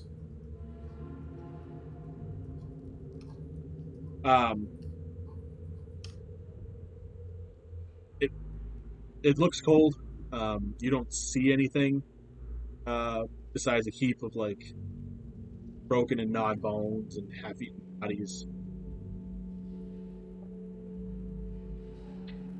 All right, I know something's going on, so I'm going to go ahead and cast Divine Sense. So no, you cast Divine Sense. You don't pick up anything in this room. You're still pinging the undead. 60-foot range. Back in the same exact area you picked up the first time. And I can't spot whatever this person or thing is with a perception check or something. Or you can roll another perception, yeah. Me too, or no? Yeah, you can too if you're up there if you want to. I got a 19 total this time. Move. I didn't do so well. That's 10. Yeah, you don't pick up anything. Him either? Nope, neither of you. Okay. Ouch. Die. You guys, Fargo and Eric, Eric. you guys can still feel the voice in your head calling you out on these secrets. You'd be like delving deeper into them, kind of playing on the insecurities you have about them. I automatically start pushing forward. Flippus, Freya, what are you guys doing? You guys are still back in the doorway there.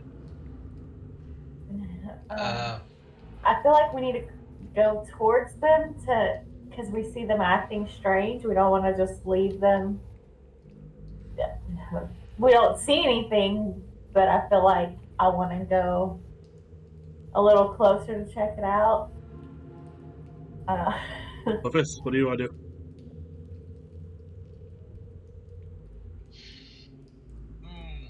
I want to tell Freya to stay back and allow me to go in to see if it starts to affect me the same way. Yeah, I feel like if we both run in, that it's going to affect both of us, and then all four of us are going to be affected by whatever it is. So Freya, why don't you hang back and let me go see if I can check on Bargo and rouse him from whatever it is that's bothering him. Okay. Sounds good. All right. So, Flippus, you'll walk up. Go ahead and roll me your deception. Perception. Deception. Let's see, 16. What modifies on that? Your deception skill is with Charisma. charisma. Yes. What was that? Charisma. A charisma? Yeah. Yeah. Okay. So I got 16 plus 3, 19. You start to get almost the same spot. You start to get that not lightheaded, but that kind of head feeling. But you just kind of shake it off. You feel normal again. Nice. All right. So I'm still kind of holding Freya back as I go in to check on Bargo.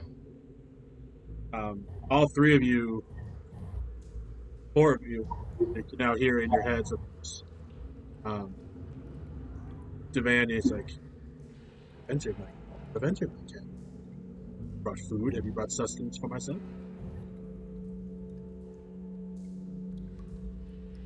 We all hear that, you said? What? We all hear that? Yeah, all in your heads. Yeah, you don't hear it out loud. Is that a rhetorical question? I brought sustenance. Come out here, show yourself. Thanks for that easily fooled. Show us what it brought. I'm just brandishing my weapons. Got two things right here for you. Where are you?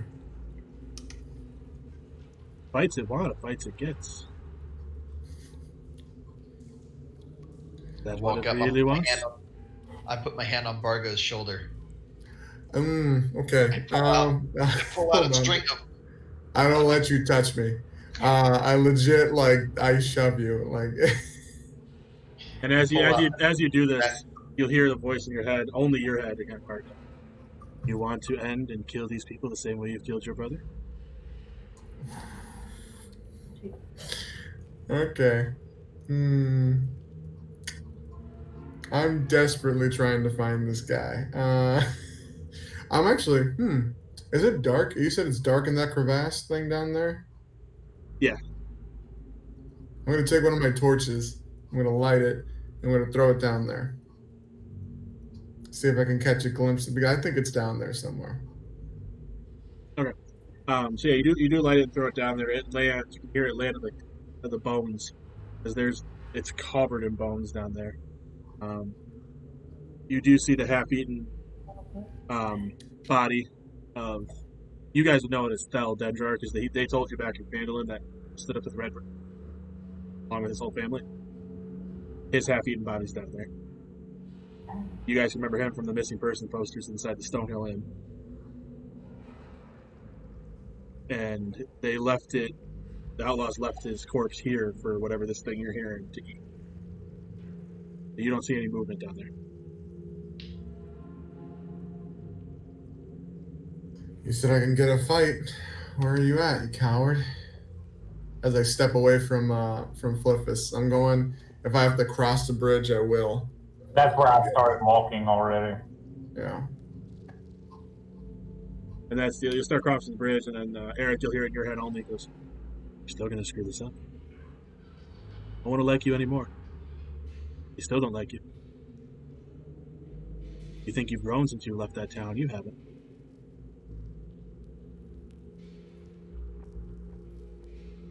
I continue walking forward silently. Go ahead and roll your perceptions as you cross the other side of the bridge, you two.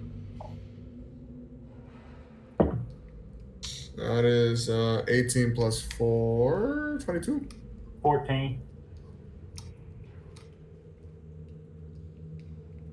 Okay. You cross the bridge, and Bargo, this is when you notice kind of spiky and different coloration from behind that pillar that's across the crypt, one that was holding up the giant 20-foot ceiling. And that's when you see an eye kind of peeking out, and this creature that moves into sight, where you would expect to see the other eye come out, it doesn't. This is the one-eyed creature that they're referring to. You guys want to roll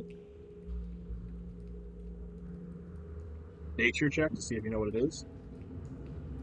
Sure. Just those two, because they're the ones That one. here, right? You guys would see it as soon as it steps out. It's inside Bargo's head, so it knows it sees him. So It just 12. Golly, that was a horrible roll. And I'm proficient in nature. What'd you get? I got a nat 1. Yeah, none of you really know what it is. I will show you what it is. Oh. Oh, I that's knew a good one. Yes, they're called out of game. They're called Nothics. Telekinetic creatures. Oh. Telepathic, Okay. not telekinetic. Telepathic. How far is it from Bargo? Can I see it too, or no? You For a second. it's as it stepped out. It's probably about 10 feet. You're at the end of the bridge. It stepped out behind the pillar. It's about 10 feet away. So I can see it too now? You all can see it. It stepped out. So I can see it even. Everyone I can see have to go in close to them, or Yeah, you with your dark sense. You're still by the doorway, but with dark sense, you can see that far. I can see it. Okay, Dark vision. Yeah, so you're like 30 feet from it. I'm like 20 feet from it, and these two are 10 feet from it. 10 feet. Okay. All right. 10 feet from it, huh? Okay. It's gonna Yeah. enter. It's gonna enter all of your heads again. And be like, it doesn't need to fight us. Oh, I'm rolling initiative. Hell on that thing. I'm not rolling. I'm just charging this thing. All right, let's do it. Roll the initiatives. Yeah. Oh, 16. Oh. Alright. Woo! Yes. Plus 1, 11. I got a 16 total. Initiative, so I got 23. It's a Oh, waste, dang. but Ray, what'd you get? What? roll a 20. Okay. CJ, what'd you get? I got a 10. Or 11, sorry, plus 1. 10 plus 12. Okay, 12. Okay, Eric, you do get to go first. You might want to move a little bit, just FYI, because you were directly behind Bargo, so he would be in your line of sight if you wanted to shoot. Okay, well then I'm gonna sidestep next to him. Okay. And a bonus action. Do I do that first, or do I do that after my attack? Can I do it first? I guess is my biggest question. I'm sorry, what first? A bonus action. How does that work? Do I do that? Can I do that first and then attack? Yeah, you can do your bonus action. I mean, it's a bonus. You can do it any time. Okay, I'm doing my hunter's mark on the creature. You choose a creature you can see within range and mystically mark it with your quarry.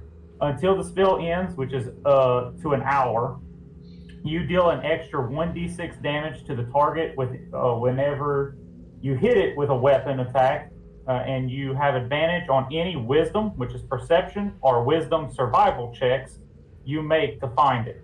If the target drops to 0 hit points, the spell ends, or before the spell ends, you can use a bonus action to mark a new creature.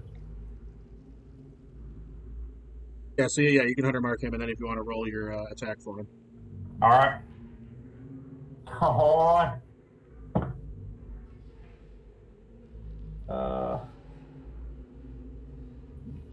So that'd be 16. That hits. Awesome. Okay. So I do 1d8. And then I add a d6 also. Yep. So With that- roll your regular damage, and then roll the d6 and add that to it. Okay. That'll be 6, 7. That's 9, and then plus 5, so it's 14.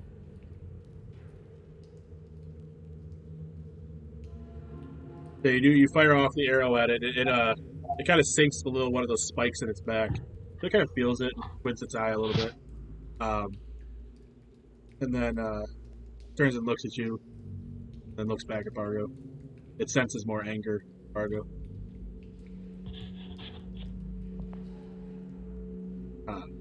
Is that it for you? You don't want to... You good, Eric? Yeah, I'm sorry. I'm done. All right, so that'll bring up the Nothic. It's going to keep its voice in your head calling you out on your failure to save your brother, Bargo. And it's going to walk up to you and be like, but don't worry. It will see him soon. And it's going to reach out its clawed, fingered hand to you. Go ahead and make a Constitution save.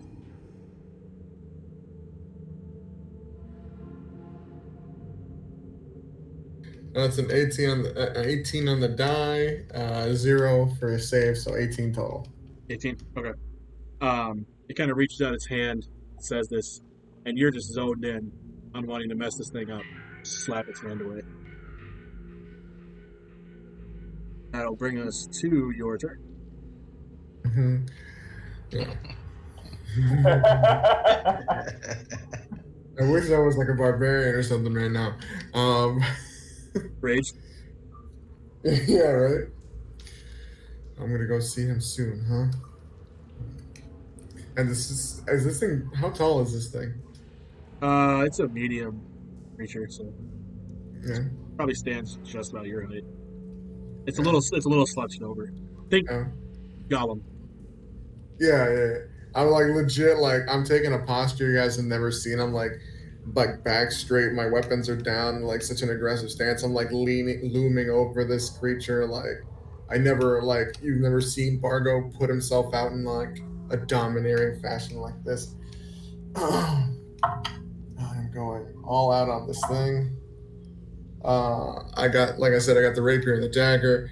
That is a 16 and a 15 to hit. Yeah, great. No, that's a D8. And what's a dagger do? D4? D4.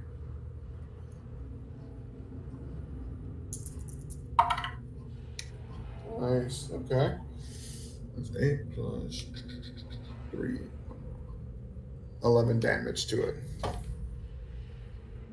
Yeah. As I like just loom over and I just start like just hacking at it, like trying to kick it. I'm just a savage level of attack sword, like zero grace in his movements, like you usually see. Yeah, you're just me gashing this thing open all over the place. He just got cuts that are opening up and bleeding out all over the place, and he's stepping. I'm just yelling at it. Stay out of my head! Don't you dare look in there! Just. Yeah, keep in mind whatever it says to somebody, none of the rest of you can hear. So it must look like a lunatic. That will bring us to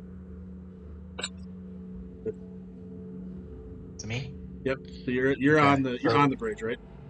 I'm on the edge of the bridge. I haven't stepped on yet. Okay. And so they're just on the other side of it then, within 10 feet or so of me, right? Now that it's come up to Bargo? Yeah. Okay. So then I'm going to go ahead and charge forward since I see this thing coming over and reaching for...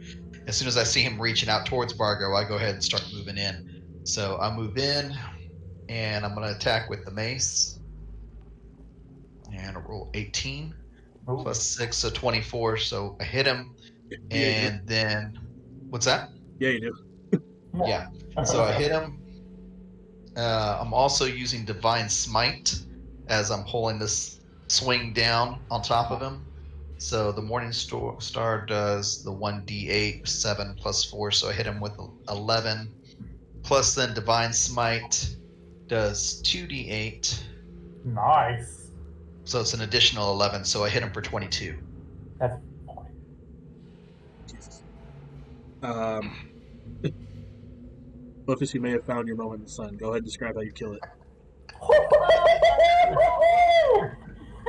I mean, it worked out perfectly though. Every one of us done 11 damage. So, as I see this beast, this creature reaching over, after having saved Bargo's life, I feel this kinship with him now, and this connection, and I can't stand the idea of this corruption laying its hands upon him, and I begin to run and charge in. I call upon the gods to grant me the strength to save Bargo and to purify this beast. I bring up my Morning Star, and as I do, you can see it begin to start glowing. It just becomes this bright ball of light on the end of my Morning Star as I smash down upon it. Yeah, you immediately, it just cracks every bone you can hear smashing. And you actually end up taking off the arm that it found Argo with. But the heat coming off from your light just cauterizes the wound right away after the arm gets smashed off. And this nothing just lets you hear the scream, all of you in your shrill scream from your head. And it just drops over, and you don't hear the voice in your head at all, just dead silence. I fall to my knees immediately. And I'm just Meanwhile, like, meanwhile, Freya's still back in the door going, yeah, I had What the my hell staff ready. I'm ready to just shoot chromatic orb, and I'm watching this thing fall apart in front of me. Get my staff back. Awesome. So, Alright, so we're out of initiative. How do you guys? I mean, you can explore the rest of the room. You can jump down the crevice, I guess. I'm sulking. Freya, come check this thing out. Got it. Got my Please come notebook look out, in. everything. I'm running towards y'all, just jotting some things down. I'm on my knees just thinking. Yeah, it's a very solemn victory. All of you are contemplating on what the Nothic said to you in your heads or didn't say to you. It was a very solemn experience. You guys haven't encountered anything. All that stuff. Telepathy and all So, that. being a paladin, I do my best to bring to console Eric, to reaffirm his worthiness and to let him know that Well, you don't know that it said all that to him. No, but I'm like, I see him on his knees and I see him shaking, and I know that he's not, something in his head was not good, and I see how Bargo's feeling, and my brothers, we've had a victory in this moment, but I can sense that something has been taken from y'all. Just know that I am now better having y'all in my team, having journeyed with y'all and been through so much. Whatever this beast has said to y'all, there is strength among us to get strength within us, and we are stronger together. Find worth in that. Flippus, I have the hardest time trusting people, especially of the rich kind, of your type. You have showed me that there are good out there. They don't take everything so much for granted. I appreciate your words. You don't know half of what I've been through. I appreciate it more than these words could ever mean to you.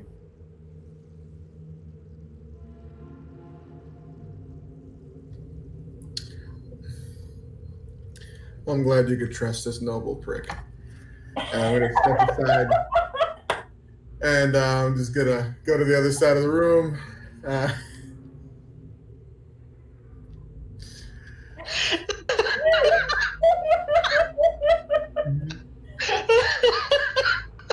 Such a well-delivered speech, and Fargo just like...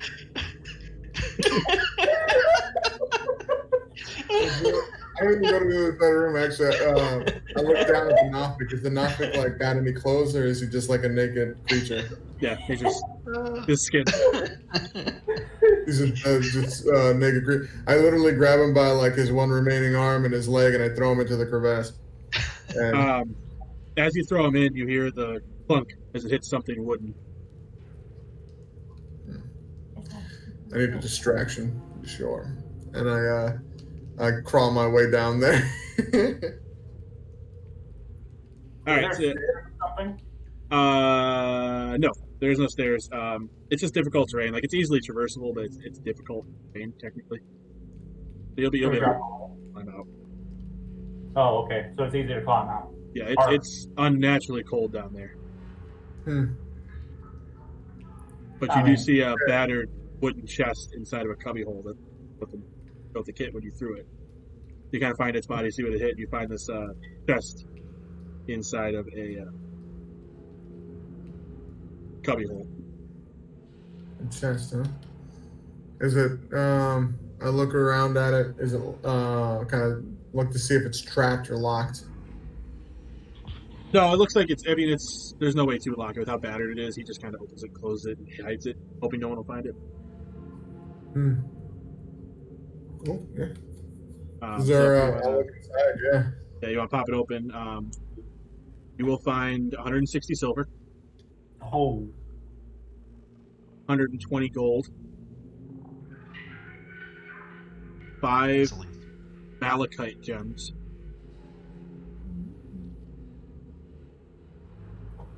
2 potions of healing. And a scroll of Augury. A-U-G-U-R-Y. Augury. I don't know how to say that. Augury. Augury. Okay. Yeah, you find a scroll of Augury. As you start like pulling all this stuff out, you're kind of laying it out to look at it. Is when you catch the glint off something at the bottom of the chest. This is when you pull out this long sword, still in its scabbard. The hilt is worked into the shape of like an eagle or a bird of prey or something like that. Its wings outspread, and it's got the word Talon.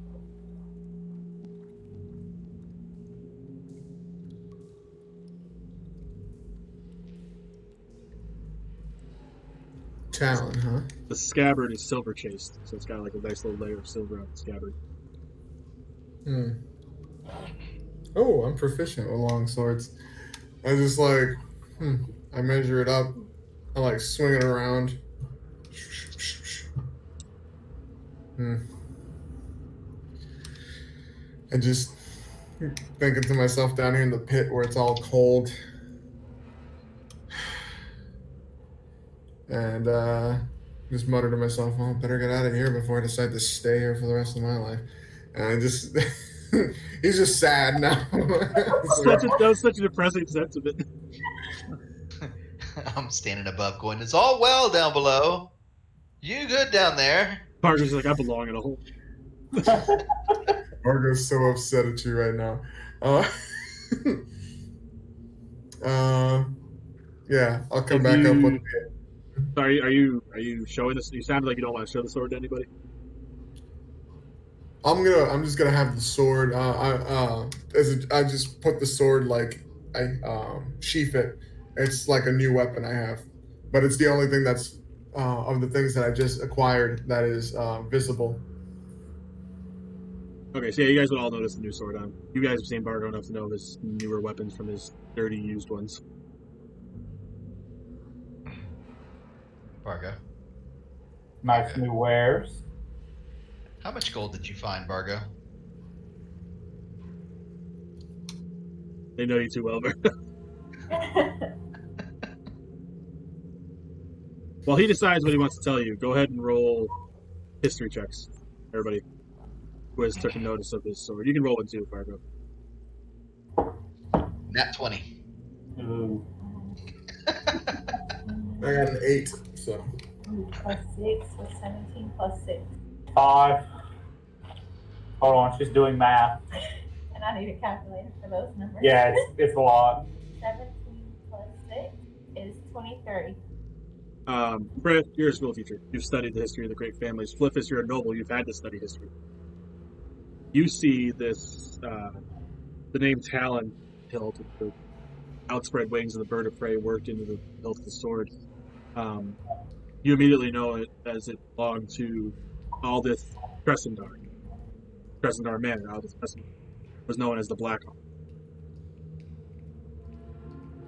Aldith, he died fighting off orcs that attacked through the hidden caverns below his manor. And Phandalin was lost until the Nothic found him. Nice. Fargo, it is a +1 sword.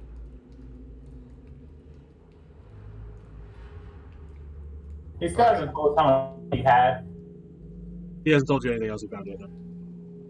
Barger, you have truly found a weapon worthy of your skills and abilities. Was there anything else down there that you think you should mention? Anything worth noting? They got you pegged, man.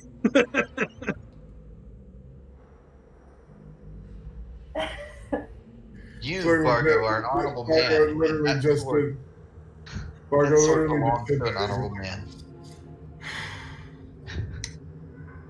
Yes.